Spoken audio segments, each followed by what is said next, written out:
Comrades, sisters and brothers, 45 years ago, in the shadow of the White House in Washington, Dr. Martin Luther King delivered what is widely considered to be the greatest speech of the 20th century. Now, I beg to suggest that even the celebrated writer Martin Smith called this rather very humble person. However well we speak this afternoon, we probably won't be as charismatic or as inspiring as Martin Luther King was on that day. And of course, the most important thing about that speech is that it was universally recognised as the seminal speech of the United States Civil Rights Movement. It was, of course, the famous Dream speech in which he set out his vision of a society where, in perhaps its most famous phrase, people would be judged not by the colour of their skin, but by the content of their character. Fast forward 45 years, and for millions of people, that dream came true at the beginning of November, with the election of Barack Obama as the next President of the United States. And amongst the people who believe that that dream has come true was the Reverend Jesse Jackson, the man who you can see in the pictures on the balcony alongside Dr. King on that fateful day in Memphis in 1968. The man who cradled King's head after he had been fatally shot. The man who appeared on television the very next day wearing the same blood-stained jumper, proclaiming himself to be the heir to Dr. Martin Luther King. And of course the man who himself ran for president twice in the 1980s. And I think one of the most poignant images of the election night was the sight of Jackson in tears amongst a crowd of 250,000 in Torrance Park, Chicago, when Obama made his victory speech. And since then, speaking just last weekend on the Andrew Marr show, Jackson himself characterised Obama's victory as the final stage of that struggle. Clearly, it was a great personal triumph for Obama, but opinion, I think, is much more divided as to whether it represents a significant step forward for black people in the United States or the wider world. At one extreme, his critics are, I think, completely dismissive. As far as they're concerned, nothing's changed. Obama is quite simply a careerist stooge and a safe establishment figure who will just carry on doing the bidding of those who wield real power in the United States. At the other extreme, there is almost complete euphoria, though perhaps I think mixed with fear, that Obama will be assassinated before he's had an opportunity to deliver, to quote his campaign phrase, the change we need. So how should we as socialists respond to this? Now, I'm not ashamed to admit that I was amongst those people who stood up on this side of the Atlantic and into the small hours and toasted his victory. I was actually slightly relieved when I read Jonathan Neal's article in the current Socialist Review and read that he said that he actually cried when Obama won. I was worried that I was a little bit soft saying that I'd stayed up and celebrated with a cup of tea. Jonathan's right, so that's all I can do. But if you analyse his victory in the context of America's history, you have to say that it is a cause for genuine celebration. The US is a country that was established on the back of the systematic murder and dispossession and marginalisation of the indigenous people. The origins of its wealth was slavery, the most basic and brutal denial of rights, liberty and freedom based upon the colour of people's skin.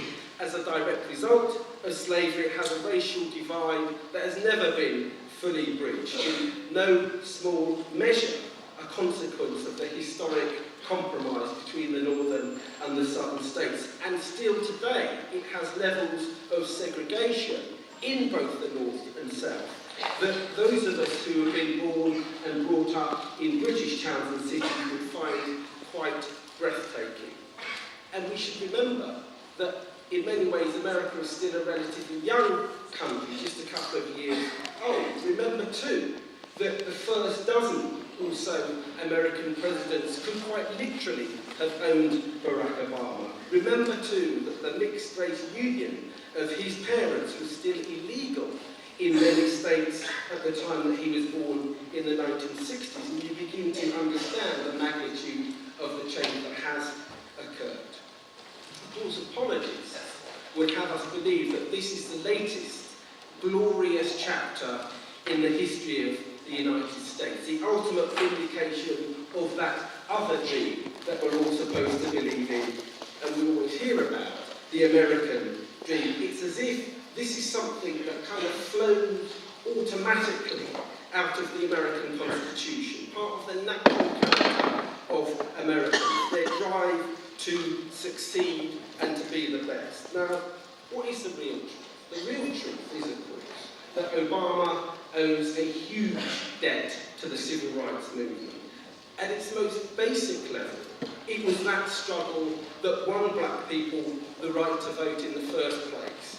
The Civil Rights Act of 64, the Voting Rights Act of 65 were arguably the greatest victories of that movement. And of course, as you can see from the date of those two pieces of legislation, these rights were certainly not handed to blacks by the founding fathers. In fact, they were quite specifically excluded. Rather, those rights were fought for and won by the courage, the determination, the collective organisation, and the struggle of the people that formed the civil rights movement. And of course, as well, note the date of those landmark acts was after the assassination of J.F. Kennedy, the great, young, progressive president, we're told, of the 20th century. In fact, his administration was characterised by the constant evasion of promises to King and the civil rights movement by JFK and his brother Robert, the Attorney General. Anyone who has seen the footage of the civil rights struggle or protest or series like Eyes on the Prize cannot deny the bitter and protracted struggle that those people had to wage in the face of the most brutal oppression from the state in the form of cattle prods, billy clubs, vicious dogs and water cannon. And of course, many people, including King himself, were imprisoned or killed for standing up for their rights. Actually, those of you who are from Manchester, if you haven't yet seen the exhibition, I think it's at the Urbis Gallery. I'm smiling there because you were there at the same time as me. If you haven't seen that exhibition, primarily of the art of Henry Douglas from the Black Panthers, go and see it, and that gives you just some sort of insight into the struggle that was waged. Of course, the other great legacy of the civil rights movement and the Black Power movement that succeeded it in the later 1960s was the prizing open of some space for blacks to rise up to positions of relative power and influence in some of the institutions of society. So bright and intelligent, though Obama undoubtedly is, he simply would not have been able to gain the prestigious places at Columbia and Harvard universities that he gained without the affirmative action program that he fought for and won by his predecessors in the 60s and 70s. Now, to be fair to him, Obama recognises much of this. If you read or listen to his speeches, including his acceptance speech at the Democratic Party convention and indeed his victory speech on November the 4th, they're literally peppered with references to the speeches of King. He talks about dreams. He talks about mountains to climb, journeys to be travelled. And of course, he also uses the kind of distinctive call and response interaction between the speaker and the audience that is typical of the black churches, which played such a prominent part in the civil rights movement. Of course,